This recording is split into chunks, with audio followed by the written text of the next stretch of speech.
I'm James DeMeo, and I came here to give a lecture, two lectures actually, on subjects related to the conference, which is the Energy, Space, and Technology Conference. My first lecture is on the ether exists, correcting a major error of modern science, and it's on the historical ether drift experiments and the evidence for the ether, that it is a real thing that exists, and the implications for that on 21st century science. And my second lecture is on a bit of work that I did on Wilhelm Reich's orgone energy accumulator.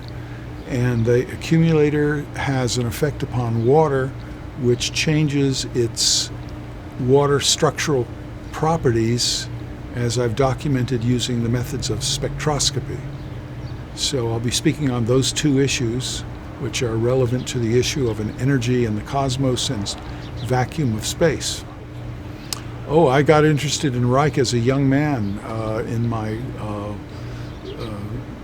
shortly after high school. I got interested in Reich. I read some of his books, and I remember my feeling at the time was, if Reich is correct on what he described with this energy, the orgone energy as he called it, then everything that I knew in terms of the science that I was studying was going to have to be either thrown out or significantly revised.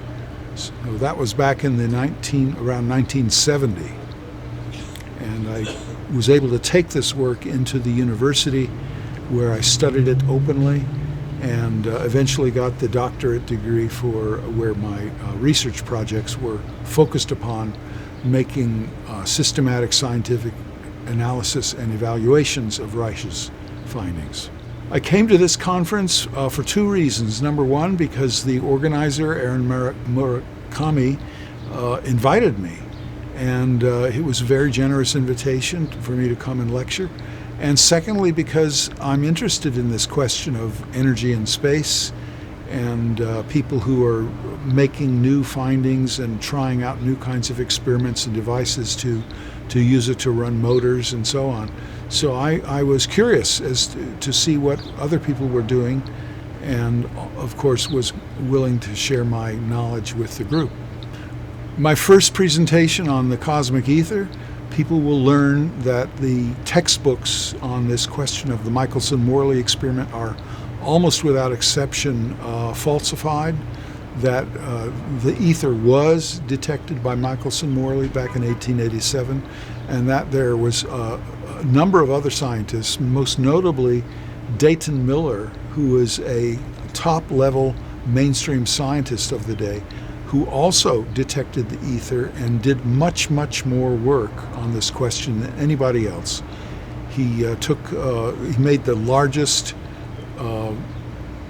light beam interferometer that has ever been made, and he used it on top of Mount Wilson using methods of allowing the light beams to be exposed to the open atmosphere when this instrument was being put into use. And he detected the ether drift at a velocity of 10 kilometers per second, which is just shy of the velocity necessary for space rockets to achieve escape velocity. So it wasn't a small amount of ether drift velocity, which also is an indication of variation in the speed of light by that amount. That becomes significant because the Einstein theory of relativity, for example, cannot survive with such an ether existing.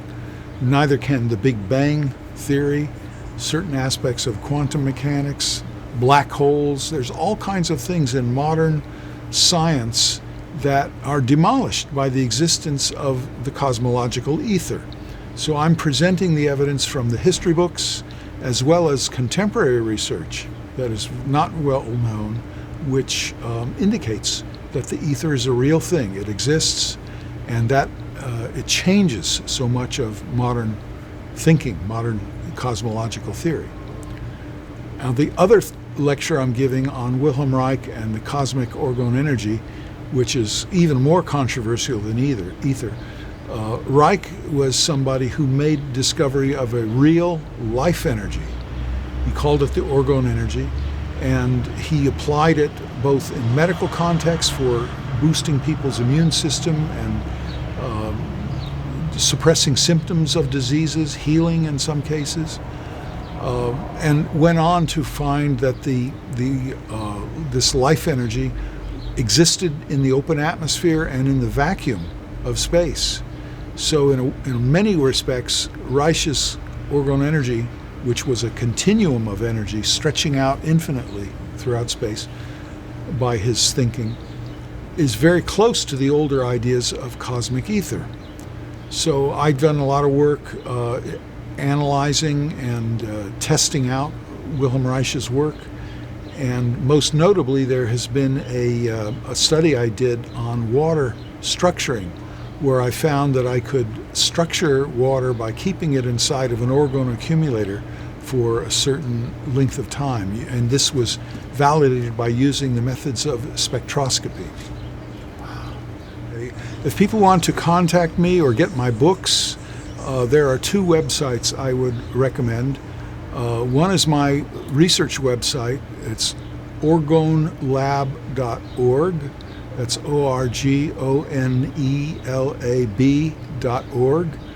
And the other one is our book selling company, where we sell books and a few other things.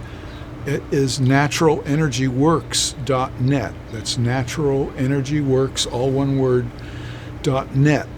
And those two will also have a pop-up window or a separate web link where if people want to get on our mailing list and get notifications of new events and seminars and publications and so forth, they can put their email in, and then they're automatically subscribing to our newsletter. Well, you can go in a semi-darkened room and just look at the fingertips, and you'll see that have a bright light shine on them where it's not glaring in your eye, and you'll see with a dark background. I did. Okay, so you've seen this. Yes. Yeah. What did you think when you saw that? Well, I had been seeing that even before I read Reich, so I was sort of conditioned with a lot of curiosity for such things. Yeah. So. Anything else you want to say? Oh, are you rolling now? Yeah. Oh, okay.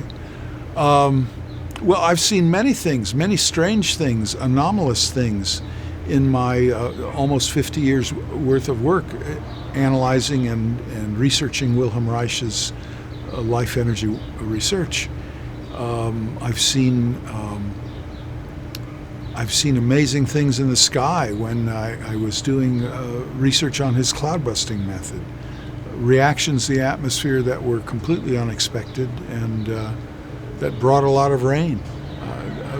The most amazing thing was a 5-year project I did with the government of Eritrea, where the result was 5 gigantic lakes in the middle of the Sahara Desert, which nobody had seen in historical times. Nothing like it had ever happened.